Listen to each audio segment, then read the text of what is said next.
Muito bom dia, meus irmãos. Sejam bem-vindos. Que a graça do Senhor seja com cada um de vocês. Amém? Não só hoje, mas que essa realidade perdure por todo sempre. Deixa eu só...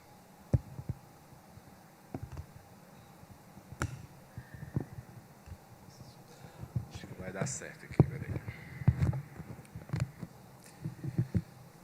Muito bom. Bem, meus irmãos, hoje nós daremos prosseguimento ao estudo da segunda carta do apóstolo Pedro, finalizando, pelo menos essa é a nossa intenção, o capítulo 1 desta carta, que tanto já tem falado ao nosso coração nesses dias. Semana passada nós recebemos um estudo maravilhoso que nos despertou quanto ao perigo dos falsos ensinamentos, das heresias, de tantas coisas, a que muitas vezes nós estamos sujeitos num mundo que versa por ideias plurais. Cada vez mais nós temos sido colocados diante de situações em que verdades absolutas são resistidas, com muita intensidade. E pensar em absolutos remete-nos diretamente à pessoa do Senhor, que é absoluto, que é verdadeiro, que é o único Deus, a quem nós servimos, a quem nos dedicamos e a quem tributamos glória e honra pela salvação que nos foi outorgada. Sendo assim, meus irmãos, eu quero ler com vocês o texto do primeiro capítulo da segunda carta de Pedro, a partir do verso 12.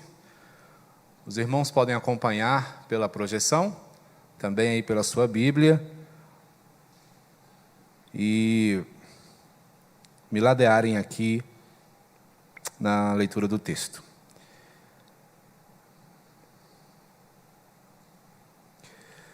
Só para a gente fazer uma conexão, o verso 11 diz assim: pois desta maneira é que vos será amplamente suprida a entrada no reino eterno de nosso Senhor e Salvador Jesus Cristo.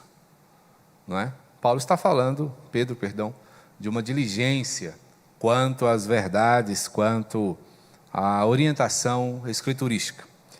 E no verso 12, então, ele vai dizer: por esta razão, sempre estarei pronto para trazer-vos lembrados acerca dessas coisas, embora estejais certos da verdade já presente convosco e nela confirmados.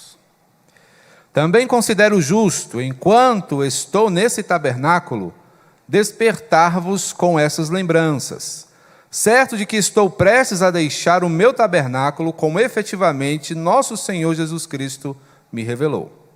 Mas, de minha parte, esforçar-me-ei diligentemente por fazer que, a todo tempo, mesmo depois da minha partida, conserveis lembrança de tudo.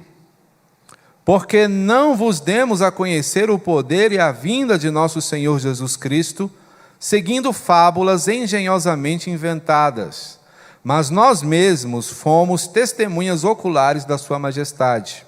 Pois ele recebeu da parte de Deus Pai honra e glória, quando pela glória excelsa lhe foi enviada a seguinte voz: este é o meu Filho amado, em quem me comprazo. Ora, esta voz vinda dos céus, nós a ouvimos quando estávamos com ele no Monte Santo. Temos assim tanto mais confirmada a palavra profética, e fazeis bem em atendê-la, como a uma candeia que brilha em lugar tenebroso, até que o dia clareie e a estrela da alva nasça em vosso coração. Sabendo primeiramente isto, que nenhuma profecia da Escritura provém de particular elucidação, porque nunca jamais qualquer profecia foi dada por vontade humana. Entretanto, homens santos falaram da parte de Deus, movidos pelo Espírito Santo. Irmãos, percebam a profundidade do que Pedro está nos dizendo aqui nessa passagem. Pedro tem, meus irmãos, uma perspectiva muito interessante quanto ao seu ministério. Pedro está pastoreando vidas, e nesse ínterim ele tem o cuidado de orientar estas vidas adequadamente, de fazer com que elas sejam adequadamente conduzidas, fortalecidas, orientadas para um serviço dedicado ao Senhor. Portanto, nós estamos aqui diante de um contraste interessante que Pedro faz, quando ele faz essa relação de que a vida é transitória, é passageira, e a palavra do Senhor é permanente. Logo, a vida passa, mas a palavra fica. Pedro passou, a palavra permaneceu e chegou até nós. Nós passaremos e ela permanecerá para aqueles que vierem depois de nós.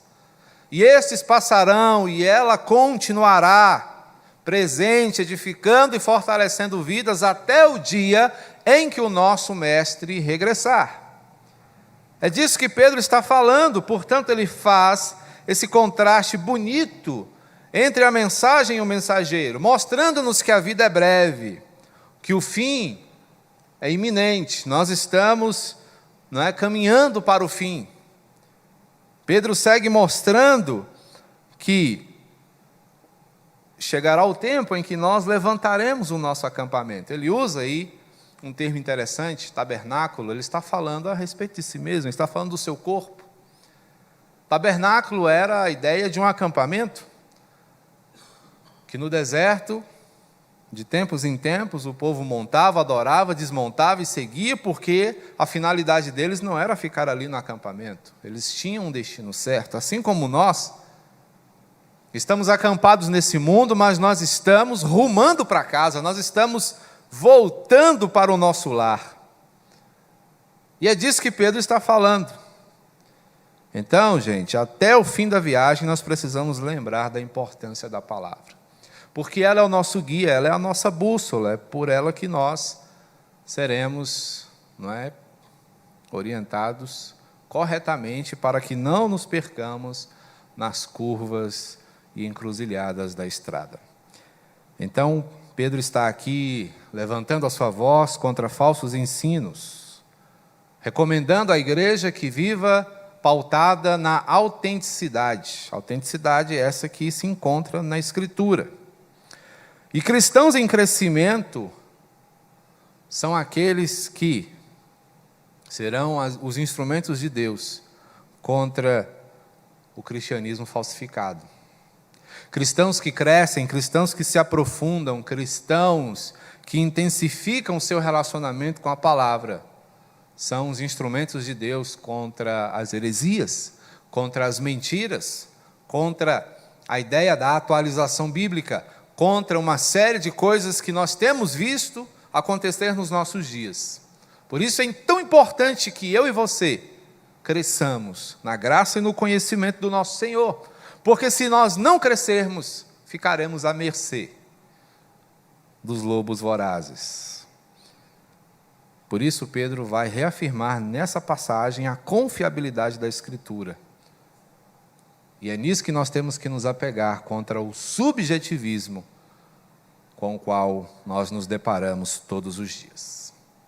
Sendo assim, Pedro vai nos dar 3 direcionamentos para que nós compreendamos isso. O primeiro deles é muito objetivo e diz assim: morre o pregador, vive a palavra. Queria que você me acompanhasse aí, versos 12 a 15, onde ele diz assim, por esta razão sempre estarei pronto para trazer-vos lembrados acerca destas coisas, embora estejais certos da verdade já presente convosco e nela confirmados. Interessante é, meus irmãos, a disposição pedagógica de Pedro. Pedro está se posicionando aqui como um pastor, como um professor, como um mestre, que tenha o seu coração sempre disposto a fazer as pessoas lembradas destas coisas. Interessante é que Pedro está dizendo aqui uma coisa muito importante para nós. Ele não está preocupado com novidades. O intuito pastoral e pedagógico de Pedro não é trazer novidades à igreja. E essa, meus irmãos, tem sido exatamente o ponto, esse tem sido o ponto em que a igreja tem fracassado hoje em dia. Uma igreja muitas vezes ávida por novidades. Ah, mas de novo desse jeito, de novo esse reme-reme, de novo dessa maneira, de novo essa coisinha. Mas, irmãos, nós somos chamados para contar e recontar a velha história. Percebam que Pedro está se apropriando de uma disposição conhecida de todo professor, que é a repetição, até que a memorização aconteça e ela se transforme, então, na dinâmica de vida do aluno. Então, nós somos chamados para falar da palavra antiga, para recontar a velha história, a fim de que todos sejam fortalecidos nela pelo reavivar da sua memória. Então Pedro está aqui dizendo, olha, eu reforço essas coisas no coração de vocês todos os dias, para que vocês estejam preparados. Como vimos aqui na primeira parte desse capítulo, a luta da igreja aqui se dá agora contra as heresias. Na primeira carta, Pedro abordou a questão da perseguição. Mas agora ele fala de um problema que surge no meio da igreja, que são os falsos mestres, com seus falsos ensinos, que tinham como objetivo perverter a fé dos cristãos. E eles traziam novidades.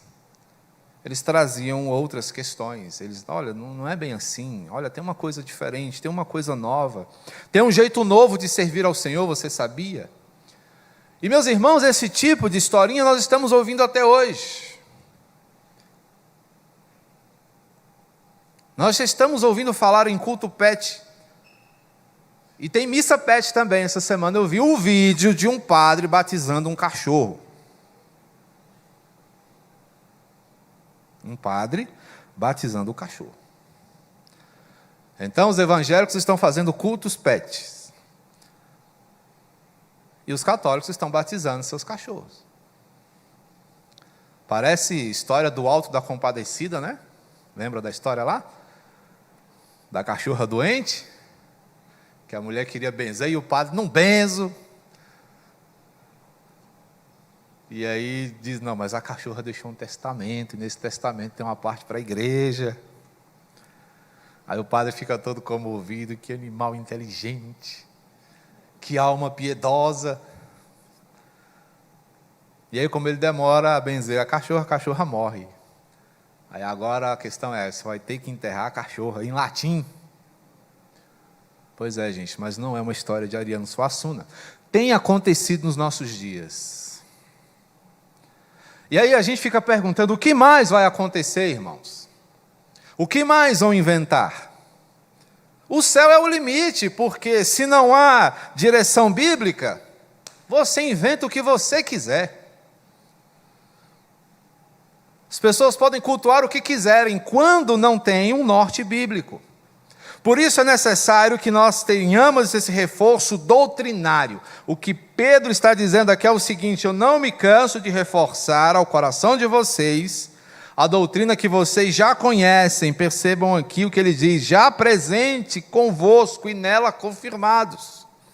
Pedro não está falando aqui a novos convertidos, ele não está falando aqui a gente que ainda estava claudicando na fé, ele está falando de gente já experimentada, mas que nem por isso devia abrir mão de terem reforçadas as suas bases de fé. Então a tarefa espiritual aqui envolvida é lembrar as antigas lições. Paulo fazia isso, João fazia isso. Quer ver? Abre aí João capítulo 14, verso 26. E quem quiser ler para nós, por favor. Muito interessante é o fato, meus irmãos, de que nós precisamos sempre, para seguirmos firmes, não é? Ter a lembrança das nossas origens. Mas o Consolador, o Espírito, a quem o Pai enviará em meu nome, esse vos ensinará todas as coisas, vos fará lembrar de tudo o que vos tenho dito. Percebam que Jesus está ensinando isso. Quando fala da tarefa espiritual, que é nos fazer lembrados. Então, o trabalho do Espírito Santo no meu coração, no seu coração, é lembrar de onde a gente vem. É lembrar como tudo começou. Certo? Por quê, irmãos? Nós somos hábeis esquecedores. Nós temos uma facilidade muito grande para esquecer as coisas, não temos? E a gente acha que muitas vezes sei lá, minha memória está falhando. Não é, gente. É porque nós somos naturalmente, não é, habilitados para isso. A gente tem facilidade de esquecer. Por isso a gente precisa ser lembrado. Por isso você precisa estar aqui constantemente. Por isso o pastor não pode enjoar de ensinar, de aconselhar, de falar. Ah, pastor, mas o senhor já me falou. Meu irmão, mas você já esqueceu. Por isso eu estou falando de novo. Por isso nós estamos aqui. É por isso que a gente fica anos a fio na igreja, que é justamente para que nós tenhamos condições de permanecermos. Porque se a gente sair mundo afora, sem ter reforçado as nossas bases, o mundo vai nos corroendo, nos pegando pelo pé, nos envolvendo, e quando pensa que não, você está longe de Deus. Então a disposição do pregador é pedagógica, muito embora ele morra, mas a sua disposição faz com que a palavra permaneça. É um empreendimento necessário. No verso 13, Pedro vai falar: também considero justo, enquanto estou nesse tabernáculo, despertar-vos com essas lembranças. Pedro sabe que é a coisa certa a se fazer, o que ele está dizendo aqui com considerar justo.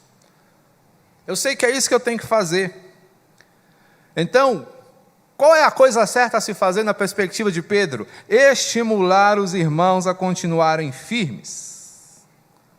Essa era uma praxe apostólica, não era uma coisa apenas petrina.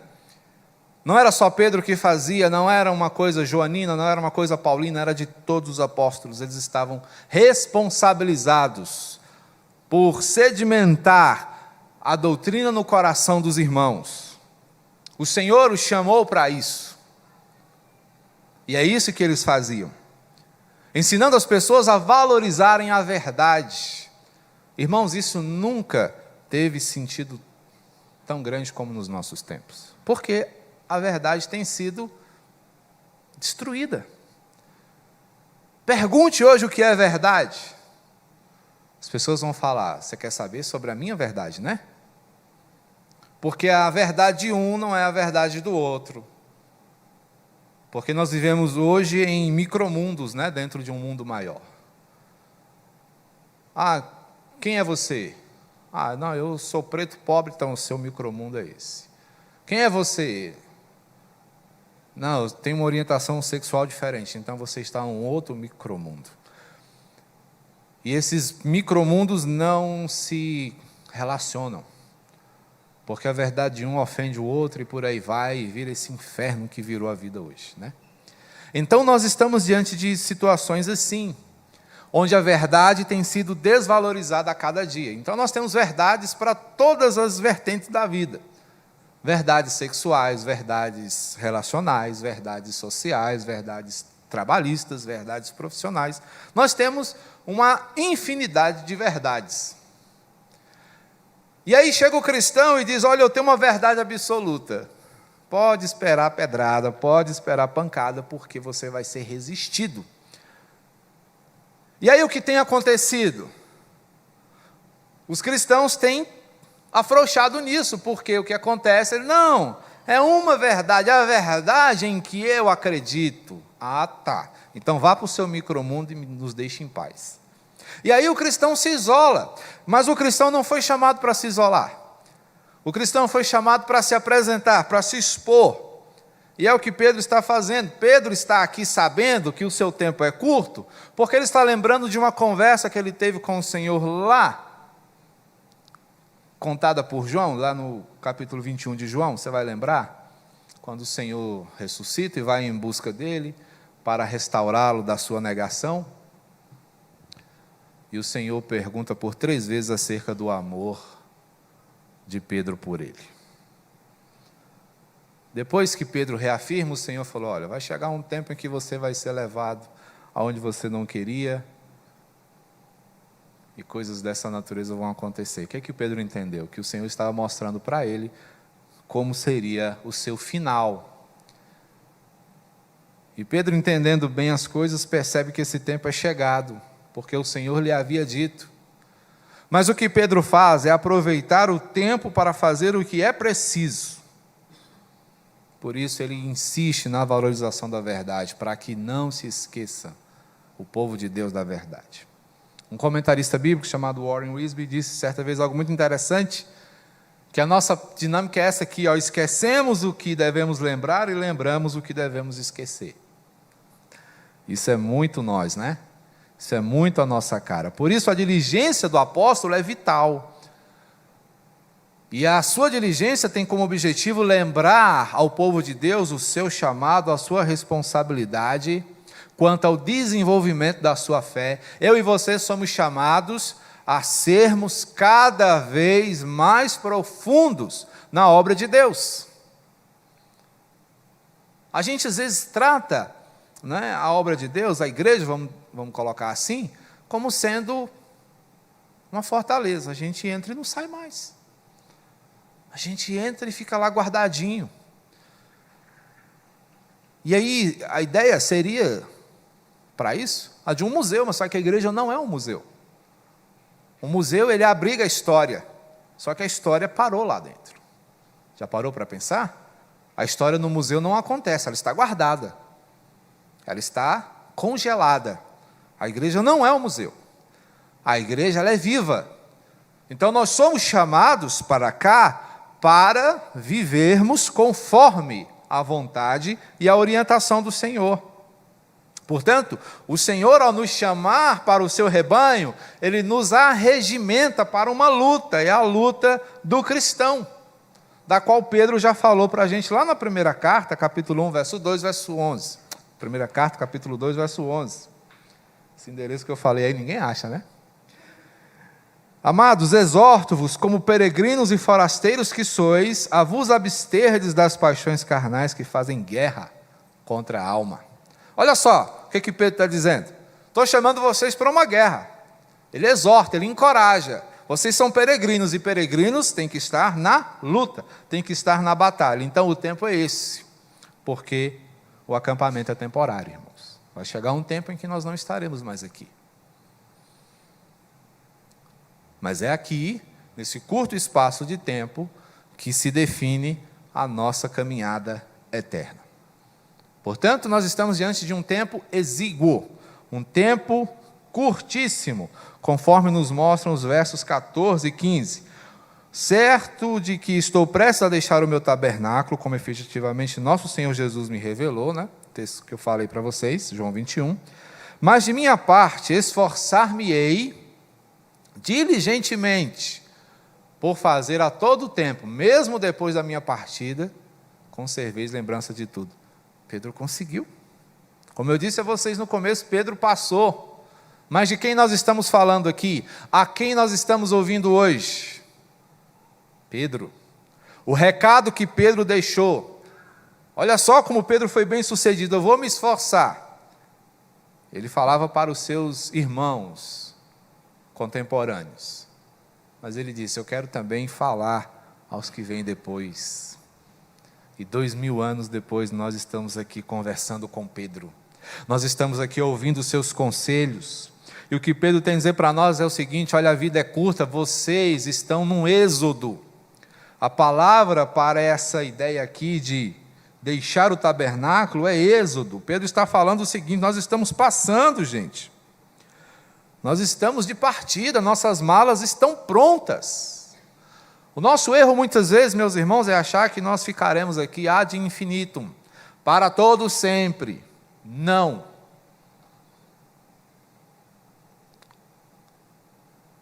Há uma música chamada Estrangeiros, composta pelo nosso querido Gerson Borges. Ele diz, nossa casa não é aqui, esse mundo não é o nosso país. Então percebam que a ilustração do deserto, ela nos acompanha por toda a vida. Eles estavam sim rumando para uma terra nova, para um lugar que seria deles, mas havia também ali uma significação espiritual. O mundo é o lugar do nosso êxito, é o deserto que nós atravessamos, mas nós estamos seguindo para uma terra, para um lugar definitivo, para uma morada permanente, que não é aqui, que é a eternidade que o Senhor tem para nós. Por isso é preciso concluir a missão. E a conclusão da missão de Pedro é conferir sustentação à igreja. Mas o senhor já nos disse que Pedro não é o fundamento da igreja. De fato, não. E Pedro continua afirmando isso. Qual é o fundamento da igreja? É a palavra, é o verbo, é Cristo.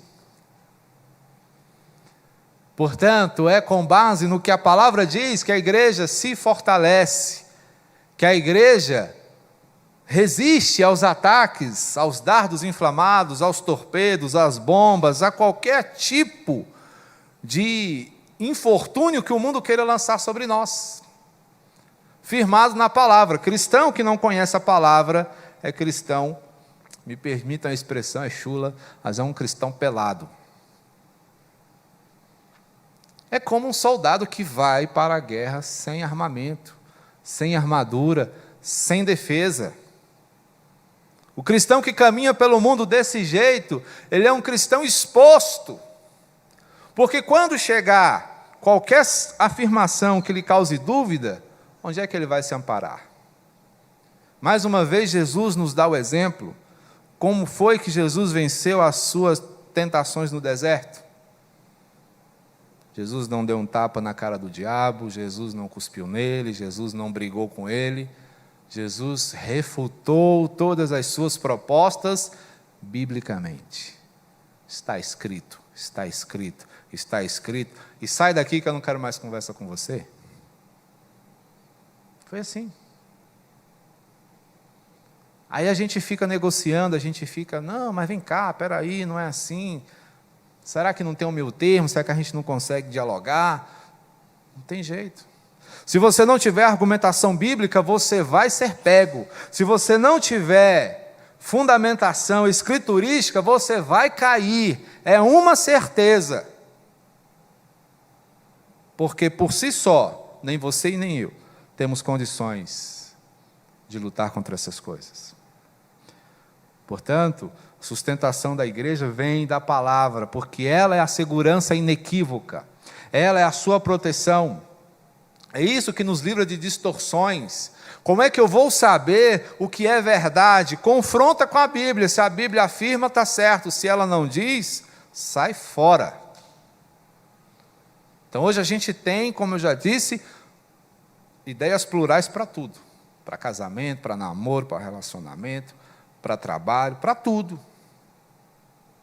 E às vezes a gente fica querendo achar um dispositivo legal para saber se o que a gente faz é moral, é legal, né?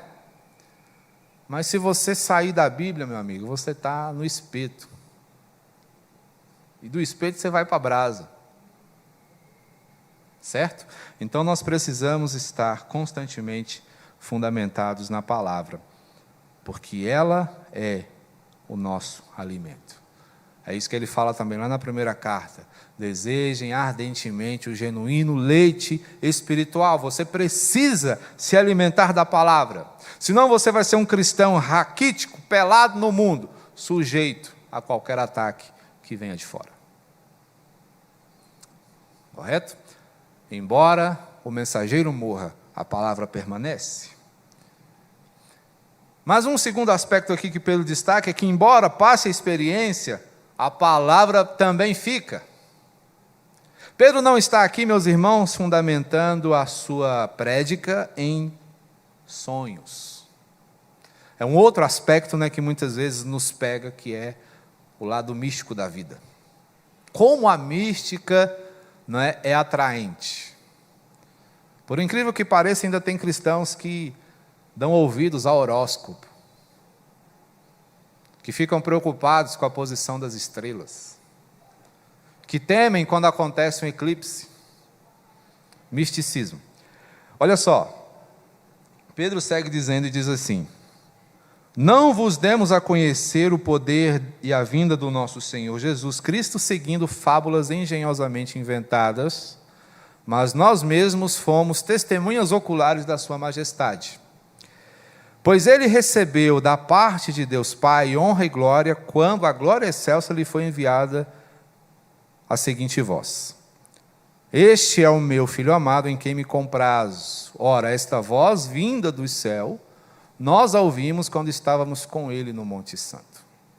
Vocês já ouviram falar do momento da transfiguração de Cristo Jesus? Ele chamou Pedro, Tiago e João para estarem com ele ali. E num dado momento, Jesus se transfigurou. Jesus ficou tomado pela glória de Deus. E naquele momento, eles receberam visitas ilustres. E aí Pedro falou: bora construir umas tendas, vamos ficar por aqui. Esse negócio aqui está muito bom, o negócio aqui está pegando fogo, vamos ficar por aqui. Lembra desse momento, né? Então Pedro está aqui falando para nós o seguinte: gente, o que eu estou dizendo para vocês não é coisa da minha cabeça. Não é um conto como Harry Potter, não é O Senhor dos Anéis, não é O Hobbit, nem Game of Thrones. Essas produções, né, tão engenhosamente produzidas que a gente assiste, embora eu não assista, tenho muita paciência, mas a gente percebe, né, como é bem engendrado aquele negócio. Eu fico pensando assim, como é que alguém tem tanta habilidade para imaginar aquelas histórias? C.S. Lewis também, né? Mas Pedro diz: olha, gente, eu não estou falando nada que venha da minha cabeça. Fiquem tranquilos, eu não tomei uns goles e sonhei com isso. Eu estou falando para vocês do que eu vi. Pedro está aqui, meus irmãos, na posição de uma testemunha ocular. Quando eu falo de Cristo, dizia Pedro, eu estou falando do que eu vi. E eu vi ele participando, conversando com gente muito importante, tipo Moisés e Elias. Representantes que para a religião judaica eram fundamentais, porque um representava a lei e o outro os profetas, que era, né, a Bíblia daquele momento. Era a base de fé deles. Então Pedro está olhando para tudo aquilo e diz assim: olha, eu vi. E vi o quanto o Senhor Jesus é glorioso. E mais, sabe o que eu vi também? Eu ouvi, juntamente com os meus irmãos que estavam lá comigo, Deus falar coisas boas a seu respeito. Esse é meu filho amado, em quem me comprazo. É o equivalente, meu irmão, a você que tem seu filho e se orgulha dele, dizer assim: esse é o garoto do papai. Essa é minha filha querida. Me orgulho dessa menina, desse menino. O que Deus está dizendo acerca de Jesus vai nessa direção, só que de forma muito mais profunda. O que Deus está dizendo acerca de Jesus é que Ele era uma forte fonte da sua alegria e do seu prazer. Então a obediência, a fidelidade com a qual Jesus desenvolveu o seu ministério enchiam o coração do Senhor de alegria. Então não é coisa pouca, mas estão ali 3 seres finitos contemplando essas coisas: Pedro, Tiago e João. E eles percebem uma coisa fundamental naquele momento, que Cristo é o conteúdo da mensagem. Logo, a mensagem é fiel.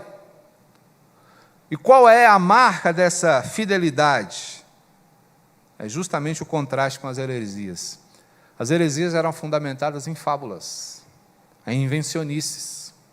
Há uma coisa muito particular das heresias, é que elas sempre começam com os seus idealizadores afirmando o seguinte: eu recebi uma revelação especial do Senhor. Pode olhar. Você vai conversar, se você pudesse, com Joseph Smith, ele vai dizer: eu recebi um anjo que me disse que agora é assim. Você vai conversar com Ellen G. White, ela diz que é daquele jeito. E por aí vai, gente. Os hereges sempre diziam: olha, tem uma revelação nova. Percebam mais uma vez aqui, meus irmãos, o perigo das novidades. Gente, tem uma novidade aí. E o povo evangélico não está livre disso, tá? Aliás, o mercado evangélico ele é muito promissor. Ele é ávido. E é por isso que a gente vê tanta coisa nova surgindo aí. Né? De louvor, a mensagens, jeito de igreja, tudo tem o objetivo de atender a fome desse mercado que está ávido por novidades. Ok? Então, as heresias eram baseadas nas fábulas. Pedro, então, está dizendo aqui o seguinte: olha, não tem fábula no que eu estou compartilhando com vocês. É relato. Eu estou passando para vocês, estou registrando, para não ficarmos na dependência das nossas frágeis memórias. Por isso está sendo escrito. E essa, meus irmãos, é a grande bênção da palavra do Senhor, porque ela está registrada aqui. E é por isso que nós a temos, melhor dizendo, como infalível. Porque está registrado, ela tem se cumprido, ela tem se mostrado fiel e logo podemos concluir que ela é segura. Porque o Evangelho, meus irmãos, ele é marcado pela veracidade, ou seja, sua condição verdadeira. Porque o que o qualifica como sendo verdadeiro é a fidelidade de Jesus Cristo. Então, ali naquele monte, olha só o que diz um outro comentarista, Uwe Homer. Na transfiguração sobre o monte, Pedro identificou a irrupção do futuro no presente. Então, ali naquele momento, Pedro pôde entender que as coisas que ainda iriam acontecer, das quais Jesus já compartilhava com eles, já falava para eles, eram verdade. Porque ele viu naquele momento ali que Jesus era muito mais que um simples homem. Pedro entendeu que ele era de fato o Filho de Deus. Ele viu o poder de Deus sobre Jesus. Ele viu Jesus conversando com pessoas marcantes na história do povo de Deus. Por isso, ele pôde entender a grandeza da glória de Cristo Jesus, conforme ele afirma aqui no verso 17. Ele recebeu da parte de Deus Pai honra e glória. Ele percebeu o quanto Jesus é amado por Deus. Que mesmo diante do seu esvaziamento, do tornar-se humano, do morrer da forma como morreu, envergonhado na cruz, ele é exaltado pelo Senhor, porque ele compartilha da mesma glória que há no Deus Pai.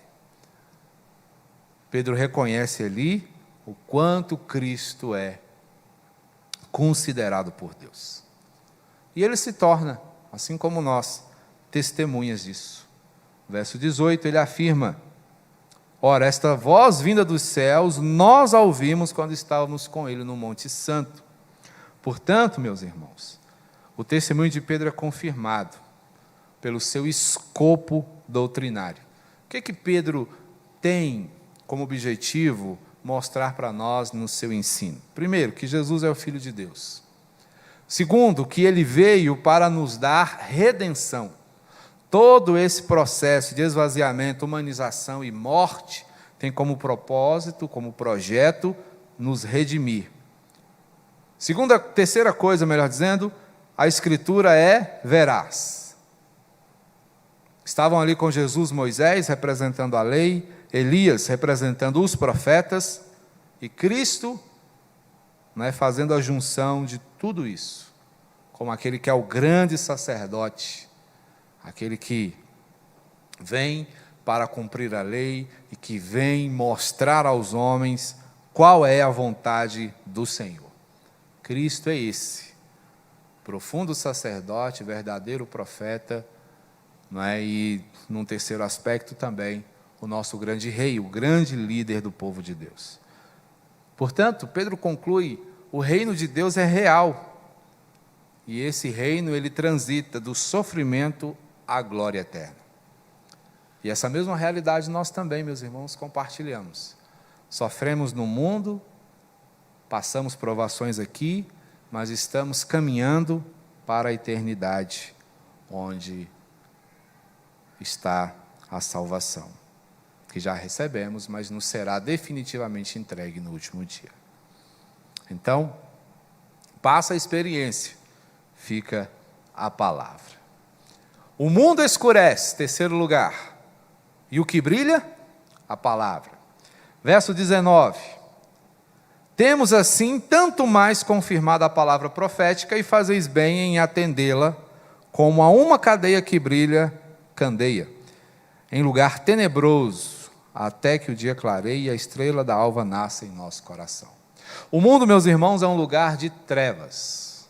E quando falamos de palavra profética, não estamos pensando apenas na mensagem dos profetas, estamos pensando na mensagem que é a Bíblia. Essa é a palavra profética. Tem profecia na sua igreja? Tem.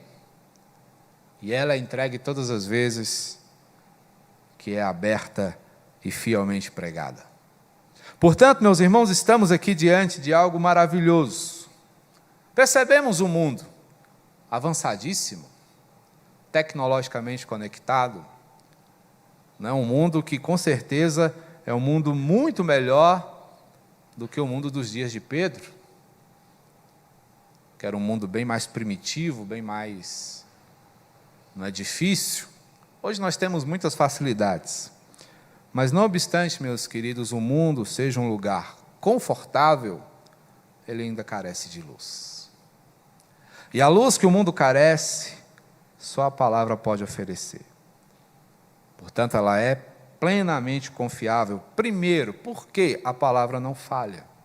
O que Pedro está afirmando para nós no verso 19 é justamente isso, que a palavra, ela é infalível. Fazeis bem em atendê-la, como uma candeia que brilha em lugar tenebroso. Falar de candeia para nós parece estranho, mas todos nós conhecemos bem o farol.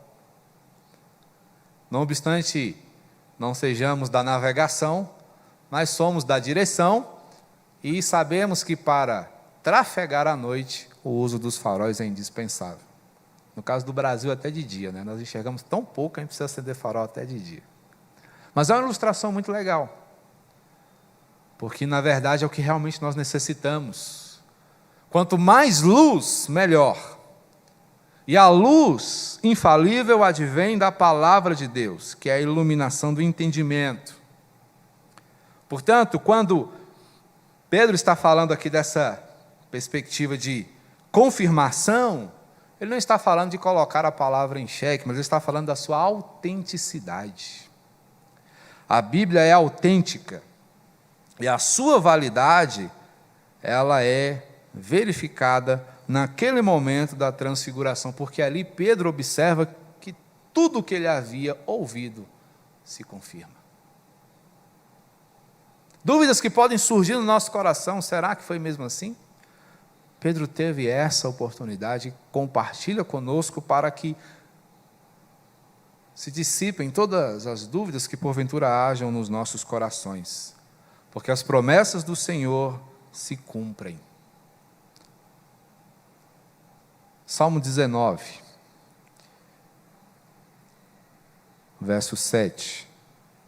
Aquela hora eu pedi para alguém ler e não deixei, Então alguém se achar aí, por favor, leia para nós. Salmo 19, verso 7.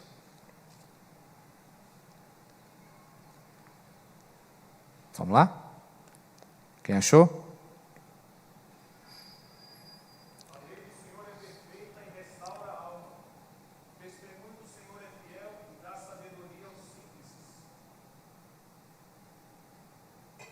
Percebam que o salmista está destacando para nós aí coisas bem interessantes acerca da palavra. Ele fala da sua perfeição, da sua capacidade restauradora e da sua generosidade sapiencial. Tudo isso a palavra faz por nós. Você já parou para pensar que ao estudar a palavra você está recebendo a generosidade intelectual do Senhor? O Senhor está dando a você coisas que só Ele sabe. E isso é generosidade mental, o nome disso. Generosidade essa que muitas vezes nos falta, né? A gente gosta de bater no peito e dizer, eu sei, mas ensinar nem sempre é uma coisa fácil para nós. Portanto, olhemos para o que o texto nos diz. Como é gracioso o que temos aqui. Porque Pedro, quando olha para essas coisas, ele percebe isso é o fundamento da nossa vida. E reconhece aqui o poder orientador da palavra. É por ela que o cristão se baseia, é por ela que ele sabe como fazer as suas escolhas. Nós somos imperfeitos e, obviamente, que mesmo conhecendo muito da palavra, nós ainda nos depararemos com dilemas, né? A gente ainda tem algumas dificuldades. Mas as chances de você acertar se tornam cada vez maiores, à medida que você busca na palavra do Senhor orientação para a sua vida. É ela que vai te mostrar por onde você tem que caminhar. É por isso que o Salmo 119 vai afirmar que ela é lâmpada para os nossos pés. É o farol que vai adiante do carro, para que você possa reconhecer a estrada e permanecer seguro no trajeto. Porque sem o farol no meio da escuridão, o que acontece? Você sai do traçado. Se o mundo está mergulhado em trevas e você não tem o farol bíblico para te conduzir, meu irmão, o abismo te aguarda. A próxima curva pode te pegar. Portanto, é importantíssimo que nós entendamos que necessitamos ser iluminados para podermos caminhar com razoável segurança. Porque o farol das nossas vidas é conhecer a vontade de Deus. É saber o que Deus quer para mim, o que Deus quer para você, o que Deus quer para esta igreja, o que Deus quer para cada um de nós. Mas se não buscamos essa orientação, para onde vamos? E é por isso que muitas vezes, baseados nos nossos próprios anseios, a gente começa a achar a vida enfadonha. Sabe por quê? Porque nós temos um anseio eterno, latente em nós. E se ele não é alimentado com a eternidade, o que sobra é o tédio, o que sobra é a frustração, e esse sentimento de vazio, onde a gente, por mais que faça, por mais que chegue, por mais que suba, não se reconhece em lugar nenhum. Nossa, fiz tudo isso e parece que não valeu de nada. Anos de estudo, anos de trabalho. Você já sentiu essa sensação? Porque muitas vezes nós tentamos alimentar a eternidade com efemeridades. Não combina, não casa, não dá certo, não satisfaz. O objetivo da palavra é te levar a reconhecer a vontade de Deus, mas também a experimentar Cristo. Sem a palavra, sem Cristo. Se você não conhece Cristo, te falta tudo. Se você não entende quem é Cristo, o que Ele fez para você, você não o aguarda. Pedro está aqui falando da vinda, mas ele não está falando da primeira vinda, ele está falando já da segunda. Mostrando-nos, meus irmãos, que a grande expectativa daqueles que conhecem a vontade do Senhor é estar com Ele de novo. Por isso, Pedro, Paulo, os apóstolos falam da morte com tanta naturalidade, porque eles entenderam que o tempo aqui é nada diante do que tem lá. Não que eles desprezassem a vida, mas eles eram capazes de reconhecer a diferença quando contrastavam uma vida com a outra, porque eles percebiam que a vida que Cristo possui é a melhor das vidas. Então a palavra, meus irmãos, não é fictícia, ela não é invenção. Você já, com certeza já ouviu falar também, isso é invenção, papel aceita tudo. Verdade, as pessoas falam. Mas aqui está registrada a vontade de Deus para nós. Aqui estão registrados os preceitos que vão te conduzir à eternidade. Sabendo primeiramente isso, que nenhuma profecia ou escritura provém de particular elucidação. Então não é de ninguém, é do Senhor. A origem é eterna, a procedência é divina. E o que é interessante aqui, meus irmãos, é duas perspectivas marcadas pela ação do Espírito Santo, que é a doação da palavra e a interpretação da mesma. Então não sou eu que diz, olha, eu acho que a Bíblia precisa trabalhar dessa forma. Né? Nós temos visto aí uma polêmica muito grande com relação à fala de um pastor sobre atualização bíblica. Porque no entender dele, o mundo hoje faz perguntas que a Bíblia não responde mais. A questão não é a pergunta que é importante, é a resposta que se tem. A resposta já foi dada, mas o fato é que o mundo não quer mais ouvir as respostas que o Senhor deu.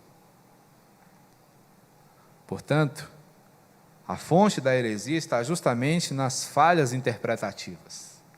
Uma heresia surge quando a interpretação falha. Por isso, nós afirmamos que a Bíblia é a mãe de todas as heresias. Porque o sujeito pega a Bíblia, pega um texto e consegue torcer o texto para fundamentar o que ele quer. A correta interpretação não vai caminhar desse jeito. Ela nos torce inteiro, mas nos conforma a palavra. Agora, o que não é possível fazer e nem é justo fazer, é eu torcer a palavra para que ela se conforme à minha vontade. Portanto, uma aplicação errônea leva a uma vida errônea, e uma vida errônea leva para longe de Deus. Mas quando orientados espiritualmente, quando falo espiritualmente, falo da ação do Espírito Santo, nós reconhecemos que somos abençoados com a palavra e que o Senhor mesmo a aplica aos nossos corações. William Barclay vai dizer o seguinte: ninguém pode ir à Escritura e interpretá-la conforme seus pontos de vista e opiniões pessoais. Ninguém pode interpretar a Escritura e a profecia privadamente ou como lhe convém. Então somos servos da Escritura, não o oposto. É ela que fala conosco e não nós falamos a ela. Porque a palavra se origina no Senhor, conforme o verso 21 nos fala. Nunca, jamais, qualquer profecia foi dada por vontade humana. Entretanto, homens santos falaram da parte de Deus, movidos pelo Espírito Santo. É o Senhor quem está envolvido nesse propósito. Segunda carta de Paulo a Timóteo, capítulo 3, verso 16, ele vai falar a mesma coisa. Toda a Escritura foi inspirada por Deus, útil para corrigir, orientar, disciplinar, enfim, aquelas coisas que nós já conhecemos. Então vem do Senhor a inspiração, Ele sopra divinamente nos corações, para que os homens registrem a sua vontade. É o oposto de termos aqui registros dos devaneios humanos. Sim, o Senhor se vale da instrumentalidade humana, usando toda a sua plenitude potencial. Deus não anula, né? Moisés não fica em transe para escrever o Pentateuco. Tem o jeito de Moisés, tem o cheiro de Moisés lá, tem a emoção de Moisés, mas tudo isso a serviço da vontade do Senhor, né? Então, o Senhor não anula o homem, mas a autoria é dele, porque é revelação direta do Espírito Santo. Por isso, meus irmãos, a confiabilidade, se fosse, não é, do jeito humano, não seria confiável, porque jeito cada um tem o seu, né? Então, vamos escrever poesias, cada poesia vai ter o nosso jeito. Se você é melancólico, sua poesia vai ser melancólica. Se você é sanguíneo, sua poesia com certeza será sanguínea. Então, o Senhor se vale, né, das habilidades humanas, mas mantém o conteúdo. E o conteúdo é o que há no seu coração. Portanto, é um testemunho profético e apostólico. Então, diferente dos falsos profetas. Como normalmente eles são? Falam de si mesmos, desconhecem a verdade e ignoram o Senhor. É tão absurdo, meus irmãos, o que os falsos profetas fazem, que eles chegam ao ponto de afirmarem o seguinte. Olha só. 2 de Pedro 3, verso 4. Verso 3 e 4. Tendo em conta, antes de tudo, que nos últimos dias virão escarnecedores com seus escárnios, andando segundo as suas próprias paixões, e dizendo: onde está a promessa da sua vinda? Porque desde que os pais dormiram, todas as coisas permanecem como desde o princípio da criação. Está vendo como é que o herege faz? Ele lança dúvida. Jesus não volta mais não. Todo mundo que afirmava que ele ia voltar já morreu, e aí? Isso ainda é mais forte nos dias de hoje. 2000 anos e Jesus não voltou. Ele se perdeu? Porque não conhecem a promessa e nem conhecem o projeto, nem conhecem a obra do Senhor. Por quê? Porque eles ignoram a Deus. Se conhecessem, saberiam que o Senhor é fiel em todas as suas promessas. Mas como diria o reverendo Hernandes Dias, o cristão que edifica sua vida na palavra de Deus e que espera a vinda do Salvador, dificilmente será enganado pelos falsos mestres. Mas o oposto também é verdade. O cristão que não edifica sua vida na palavra e não espera a vinda do seu Salvador, facilmente será enganado pelos falsos mestres. Então, você quer andar seguro, meu irmão? Quer andar firme? Quer não ser engolido pelas heresias? Devore a sua Bíblia. Estude a sua palavra. Conheça a vontade do Senhor para a sua vida. Amém? Que Deus muito te abençoe e fortaleça o nosso coração. Vamos colocar de pé? Vamos orar? Bendito Senhor e Salvador, nós te louvamos, agradecidos pela tua palavra. Depois, Senhor, de estudar essa passagem, a razão da nossa gratidão não poderia ser outra, senão te agradecer pela palavra. Porque é ela, Senhor, que nos assegura uma vida que te agrade e que te glorifique em todo o tempo, bem como, Senhor, a condição para podermos enfrentar todos os ataques do inimigo. Ó Deus, confere à tua igreja fundamentação profunda na tua palavra. Que o Senhor, meu Deus, nos use. Que o Senhor, meu Deus, sempre use este púlpito para que o teu povo seja fielmente ensinado. Mas coloca, Senhor, também no coração de cada irmão, cada irmã, até mesmo das crianças, o desejo genuíno por conhecer a tua vontade. Ó Deus, esta é a minha oração que a ti faço hoje em nome do teu Filho Jesus. Amém. Recebam a bênção, irmãos. Que a graça de nosso Senhor e Salvador Jesus Cristo, que o amor de Deus, o nosso Pai, e o consolo, a orientação e o poder do Espírito Santo sejam com todo o povo do Senhor, fortalecendo a sua trajetória, iluminando o seu entendimento e dando ao seu coração o desejo intenso de reencontrar-se com o Mestre, para que naquele dia e a partir dele o adoremos por todo sempre, pelos séculos dos séculos. Amém.